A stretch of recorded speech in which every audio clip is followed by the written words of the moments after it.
Hey everyone, welcome to Review the News. My name is Chase Palmieri. This is Jared Fessler with us. We're two of the three co-founders of Tribeworthy. Today, the article that we're looking at is Mark Zuckerberg Doesn't Understand Journalism. And the subtitle is Either That or He Doesn't Care. And this is written by Adrienne LaFrance in the technology section of The Atlantic. So let's go ahead and dive into it. Before we start explaining how we reviewed this article, we'll take a quick look at the Tribeworthy rating page here. It's got 0%, but again, Jared and I are the first people to review it. It just landed. But as you can see, one of us said it's an opinion piece, and one of us labeled it as having a generalization. So, Jared, why don't you kick it off and tell us some of your thoughts about this article?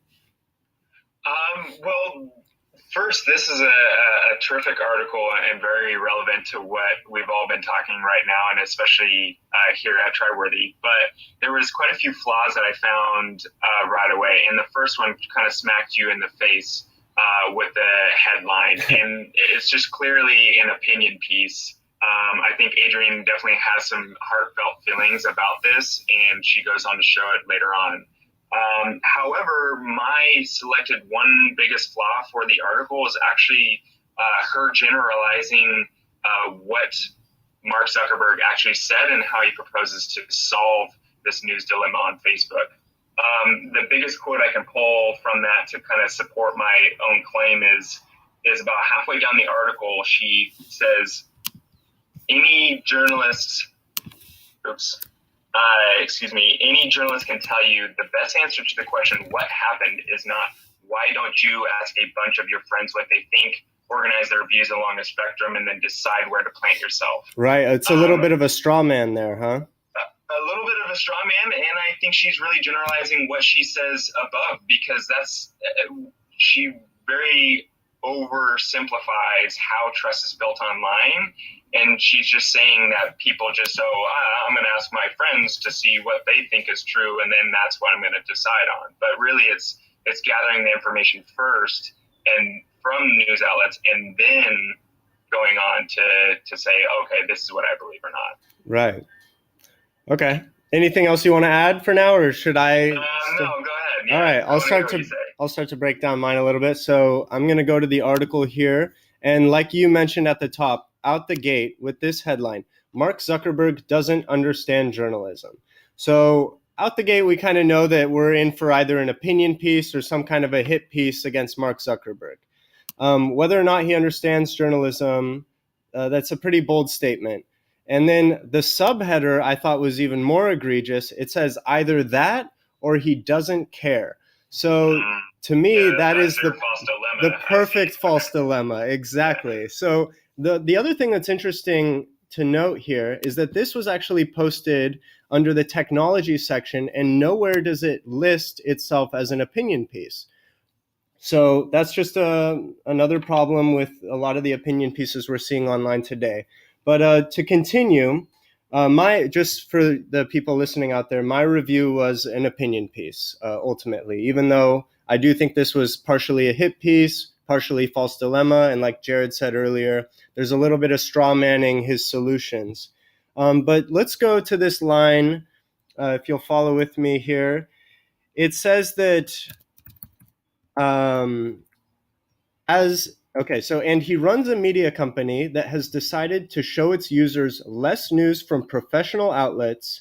It's really not what people want to see, he says, in favor of more individual opinions.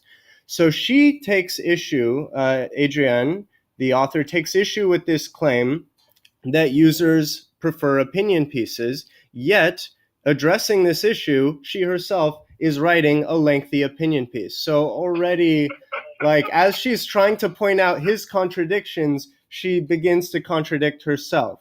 So this is just kind That's of great. And then that sentence alone, I think it actually needs some kind of evidence. So she's saying that the media company is trying to show users less news from professional outlets. But in reality, we know that Mark Zuckerberg is actually trying to show more news from professional outlets through that survey he did, asking news consumers on Facebook if they recognize the name of the outlet. So if anything, I think he's actually creating more of an establishment media bias on the platform. And then it's also worth mentioning that Mark Zuckerberg has said openly that he wants to move the amount of news in the newsfeed all the way down to 4%.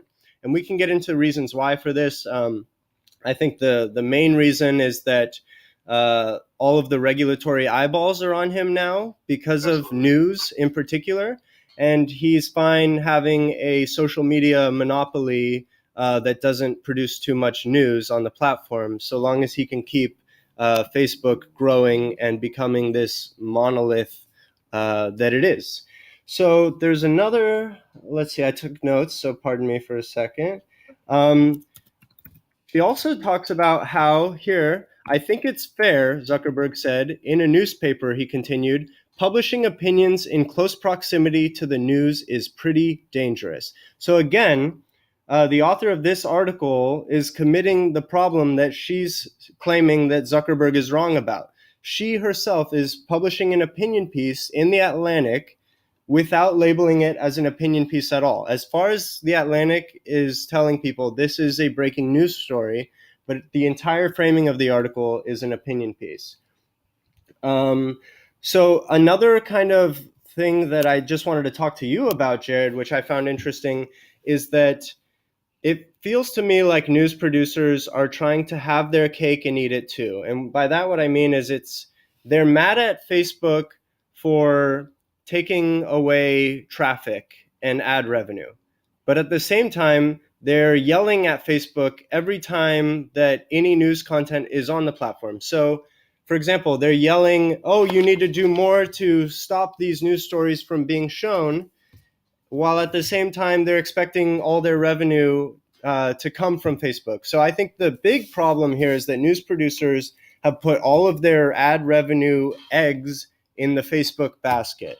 Instead of learning how to find ways to drive traffic organically to their own platforms or to build brand value and bring people to their own site, they're getting mad at Facebook. And then Facebook is just going to respond by showing less news on the platform, which is going to hurt their ad dollars and their ad revenue even more. So to me, this is like the more they bark at Mark Zuckerberg for this problem, the less news that's going to be on the platform. And maybe you can say then people will start going directly to the news outlets, but maybe people will just gather less news too. So what do you think about that? Well, I think I've got the last quote from this article that will actually sum up really all the points that we've been making about this. And Adrian pulls a quote directly from Joseph Kahn, who's the managing editor of the New York Times. The quote says, "The institutional values of most really good media companies should transcend any individual opinion." So what they're really talking about is if news outlets are really able to do their job how they're supposed to, then we wouldn't need to rely on these individual opinions. But as we find ourselves not relying on these good media outlets because they've gone by the wayside, then here we are stuck in the position that we are, looking to other people to see what's true and what's not. It's an interesting situation. There's a lot of things in there that I didn't even pick up on, but I'm glad that you did, because that false dilemma was actually pretty funny right from the get-go. A false dilemma in the subheader. Yeah. And there's no arguing that. That's a false dilemma. You're saying either to false dilemma to some straw man and then generalizing back to some more opinion. All packaged up as a hit piece too. I think this one definitely deserves that 0% that we've given it so far. So. Yeah, it'll be interesting to see what the other Triworthy reviewers think about this article. Obviously, we were some of the first two people to get to it, as it's a pretty breaking story. But yeah, so far a 0% rating on Triworthy. You reviewed it as making a generalization as that particular fallacy. I reviewed it as an opinion piece. But it seems like we disagree, or we agree that this is not a very reliable news story. So now we need to find one that's good. There we go. And you know where to turn for that, tribeworthy.com. All right. Thanks, Jared. I think that's good for today. And Thank you. we'll be back with Review the News at a later date. Stay tuned. Bye.